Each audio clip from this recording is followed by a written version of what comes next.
Bonjour à toutes, bonjour à tous. Alors, bienvenue dans la cour de la Biodame. Oh, je viens de temps en temps faire des vidéos ici. Souvent, il y a de l'orgue. Il y a des organismes qui jouent. Alors, je viens pratiquement une fois par mois en ville. Mais alors là, c'est chaud, les copains. Là, j'ai soulevé du lourd. Hein. Alors, je vous laisse regarder le paysage. Comment je fais? J'ai zoomé ou pas? Non, c'est bon. Alors, on va passer par derrière. On sera à l'ombre.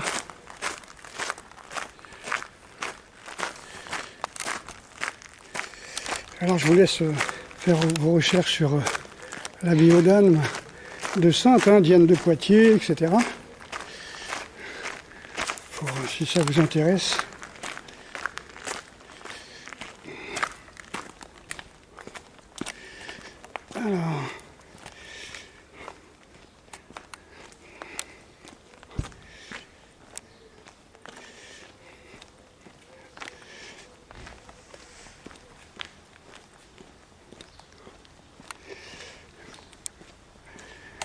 Alors c'est un des plus prestigieux monuments de la ville de Saintes. Alors, quand vous regardez, vous voyez des couvertures qui traînent sous un porche. Voilà, les SDF viennent dormir là. Et de l'autre côté, dans l'ancienne caserne, je pense que c'est Louis XIV qui avait dû faire cette caserne, ou bien Napoléon III, eh bien, il y a les locales des plus grandes associations LGBT de toute l'Aquitaine qui se trouvent à Saintes. Mais bon, c'était pas pour ça que je voulais faire une petite vidéo aujourd'hui, les amis. Donc, je vais m'asseoir. Je me mets souvent dans des coins comme ça pour faire les vidéos. Bon, j'espère que les pigeons vont pas me chier dessus. Ce qui n'est pas certain, les amis. Parce qu'ils n'aiment pas trop être dérangés dans leur coin. Alors, que dire? Je n'arrête pas de vous dire, par exemple, que l'individualisme est le projet du nouvel ordre mondial, par opposition, justement, à tout ce communautarisme, à tout ce nationalisme, tout ça. Regardez au Sri Lanka, comment ça s'est passé. Hein. Les gens, ils ont fait chier le peuple. Le peuple, il est uni là-bas, tu vois. Il est uni. Je sais pas si je peux descendre sans me casser la gueule. Là. On va essayer. Ouais, tant qu'il pleut pas, ça va. Alors ça, c'est l'école de musique. Hein. Donc ça va être un petit peu difficile pour moi de faire ma vidéo maintenant, quoi. Donc, je vais refaire un tour.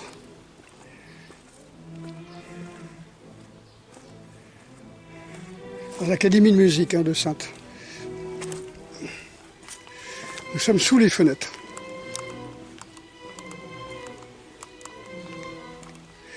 Donc les amis, que dire que je ne vous ai dit, hein, quand je dis que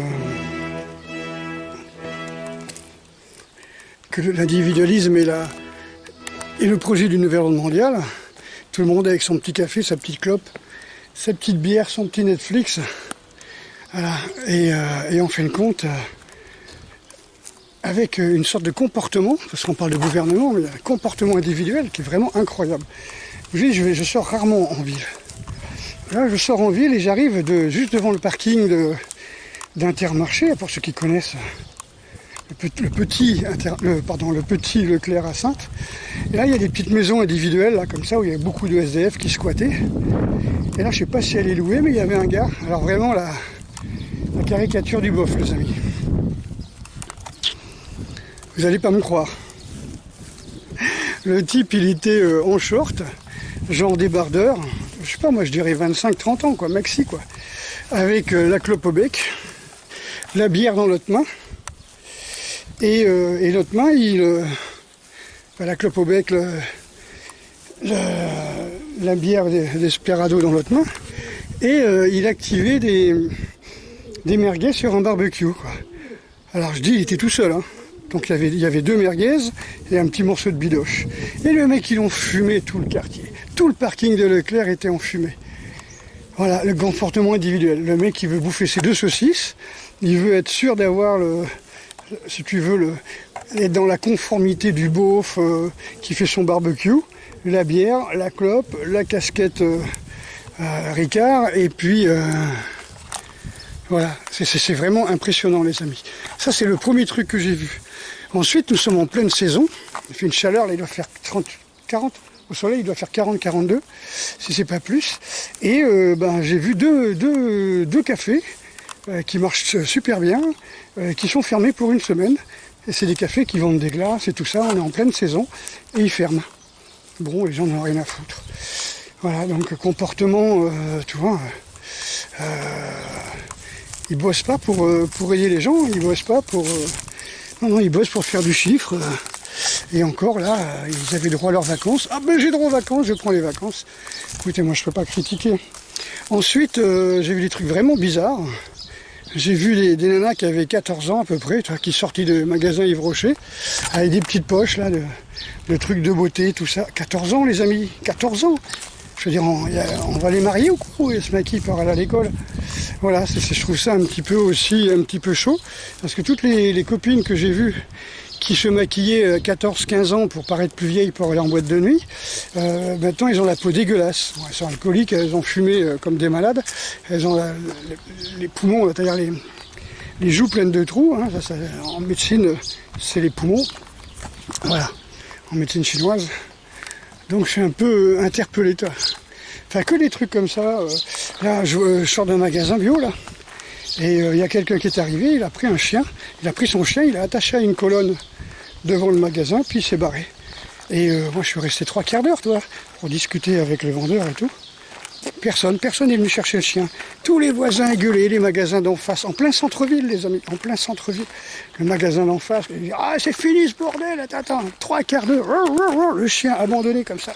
Alors, est-ce qu'ils l'ont abandonné pour le laisser? Mais je me dis, on est dans un monde individualiste où chacun vit pour sa gueule, chacun fait ce qu'il veut, en se foutant totalement de ce que font les autres. Et voilà, c'est ma gueule d'abord et les autres on n'en a rien à foutre. Donc c'est pas de moi, hein, quand je vous l'ai déjà dit dans certaines vidéos ou dans certains lives. Hein. C'est vrai que j'ai fait plus de lives que de vidéos. On vous explique bien que le projet du nouvel ordre mondial, c'est de faire des individualistes partout, en coupant les gens. Hein, t'as les gens, et après t'as les genrés, les non-genrés, les LGBT, les non-LGBT, et parmi les LGBT, les lesbiennes peuvent pas supporter les homos, qui peuvent pas supporter les non-genrés, qui peuvent pas supporter les bi, qui peuvent pas supporter les zoophiles. Enfin voilà, ils se tirent dans les pattes eux-mêmes. Faire des groupes, des sous-groupes, comme ça il ne se passera jamais ce qui s'est passé au Sri Lanka. C'est-à-dire qu'il n'y aura jamais de révolution, chacun s'occupera de sa gueule, de son petit bien-être particulier. Voilà, donc j'ai vu un petit reportage où il y a quand même une personne qui connaît bien son boulot, qui est un économiste, et il dit même si on était 10 millions sur la planète, il n'y aurait pas de problème. Hein. 10 milliards, pardon, même si on était 10 milliards sur la planète, il y aurait de quoi nourrir. Mais que si on mangeait comme des Africains et pas comme des Français, quoi. Pas des gens qui mangent parce qu'ils s'emmerdent, ne savent pas quoi faire le soir, alors ils se baffrent. Non, si on veut absorber absolument 6000 calories par jour, c'est sûr que ça ne marchera pas, quoi. Mais il y a de quoi bouffer, même en végétaux, pour nourrir toute la planète.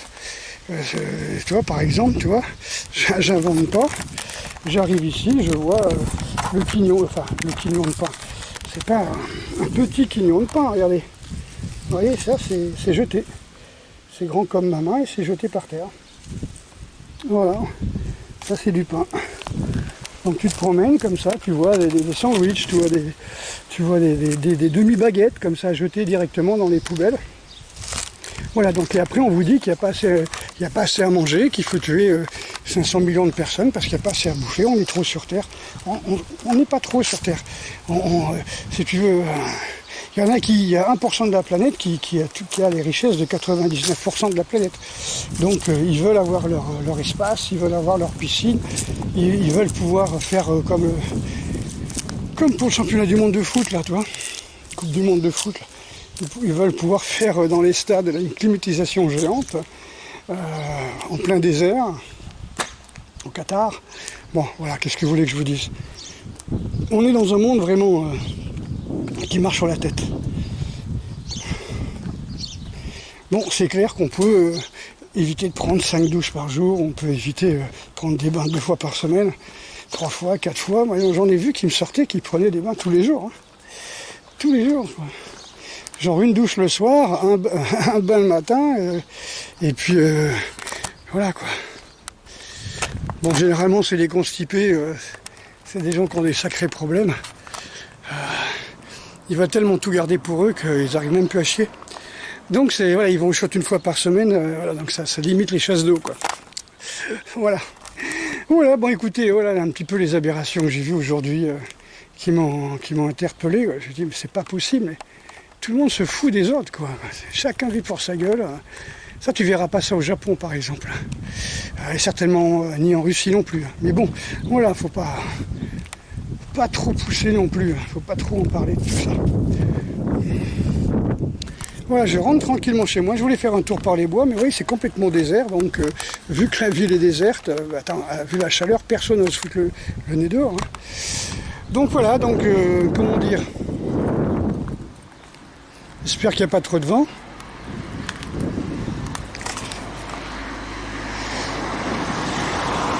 Comment dire? Nous, on fait des stages. Voilà, je vous mettrai des photos là. C'est super bien. Là, on est en train de faire les stages. On a terminé le stage de 4 jours. Vendredi, samedi, dimanche, lundi. Il y a un stagiaire qui revient d'ailleurs. Il est tellement content. Il revient au deuxième stage dans la foulée. Comme ça, il va à Royan, il va à la plage, il va voir les musées, les expositions de peinture et tout. Pendant la semaine. Et vendredi, il revient. Et d'ailleurs, il sera accompagné d'une autre personne, qui est quelqu'un qui a fait un stage il y a 3 semaines aussi, qui revient aussi, parce qu'il aime bien ma façon d'enseigner. Et je trouve ça super. Donc ça veut dire que j'ai énormément changé mes façons de travailler en l'espace de 10 ans.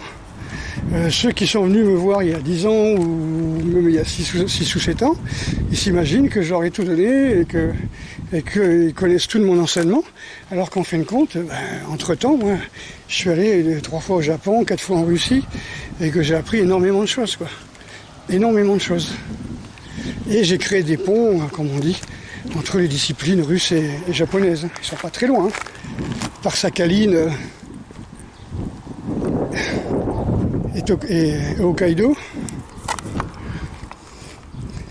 Voilà, donc on continue les stages tranquillement dans les bois, à l'ombre, et ça fait du bien. L'autre jour, il y avait un bon petit vent, donc on voyait la canopée là-bas, tout à fait en haut, là, qui bougeait, et nous on était un petit peu balayés par le vent chaud. C'était vraiment agréable.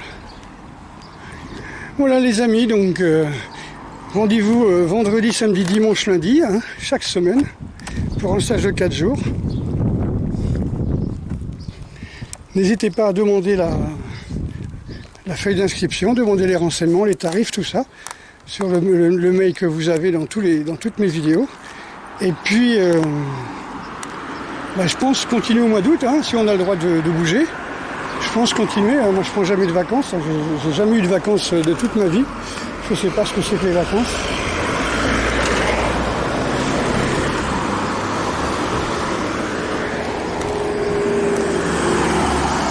Hop.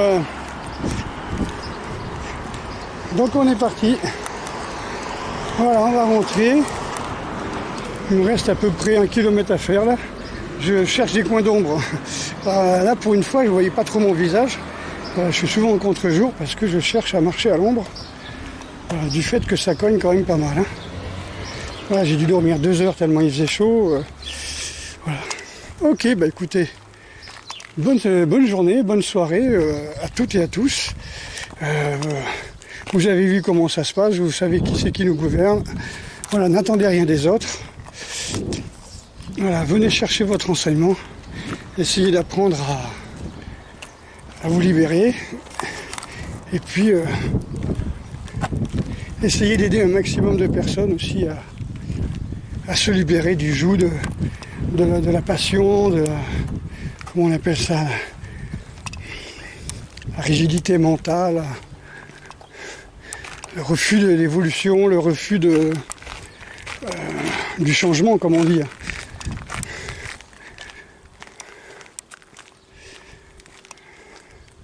Voilà, tout change, tout est interdépendant, ça ce sont les lois du bouddhisme.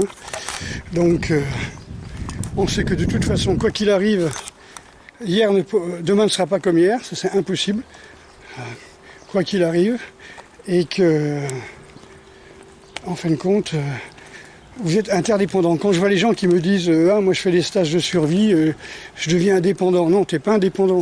Tu seras dépendant toujours de la météo, tu seras dépendant par exemple de la canicule, des inondations, des tempêtes, des insectes, tu vois, de la connerie des autres, de la panique des autres, de l'hystérie du groupe qui veut que tu portes un masque constamment, sinon ils te jettent des pierres. Donc on peut être autonome, on peut arriver à se nourrir soi-même, on peut acheter un terrain et trouver un petit coin tranquille tant que la propriété privée est encore possible. Donc vous pouvez effectivement avoir votre petit terrain et commencer à creuser pour avoir des zones fraîcheur à cause de la canicule, et puis les canicules à venir. Et puis dire qu'on est indépendant, c'est totalement faux, quoi. C'est encore un truc d'individualiste, encore un truc qui fait croire que tout le monde peut vivre dans son petit coin indépendant. C'est pas vrai. C'est encore une marotte, comme on dit. On vous fait miroiter comme ça au loin. Devenez indépendant, devenez indépendant, devenez indépendant. Tous les gens que j'ai connus qui sont on va dire, auto-entrepreneurs. Alors au début on disait statut auto-entrepreneur, après on a dit vous êtes patron, vous êtes indépendant, tu vois, c'est génial et tout. Ouais, si tu n'as plus de clients, comment tu fais? Voilà, donc tu n'es pas indépendant. Tu dépends de tes clients, quoi. Tu dépends de plein de choses. Si tu commences à vouloir être trop rigide, ça marche pas. Si tu lèches le cul à tout le monde, tu vas avoir des clients. Si tu fais des remises au-delà même quitte à bouffer ton bénéfice, tu vas en avoir des clients. Donc tu n'es pas indépendant, quoi. Tu es dépendant du vouloir des autres, qu'on le veuille ou non, quand tu vends quelque chose. Voilà, moi j'ai une autre approche pour les stages. Je vous dis, les gens qui viennent pas au stage, c'est qu'ils ne sont pas appelés. Ils ne sont pas appelés, c'est-à-dire ils ne sont pas appelés par la nature, ils ne sont pas appelés par le divin, tu vois. Ils ne sont pas appelés du tout. C'est incroyable, regardez ce ciel. Il n'y a pas un chemtrail à l'horizon. C'est rare, hein. Voilà, donc canicule. Donc, toi, s'ils veulent faire des chemtrails pour qu'il pleuve, ils en font. Hein. Donc, s'ils veulent qu'on crève de chaud, ils savent comment faire aussi. Donc, voilà, donc juste ce petit coin.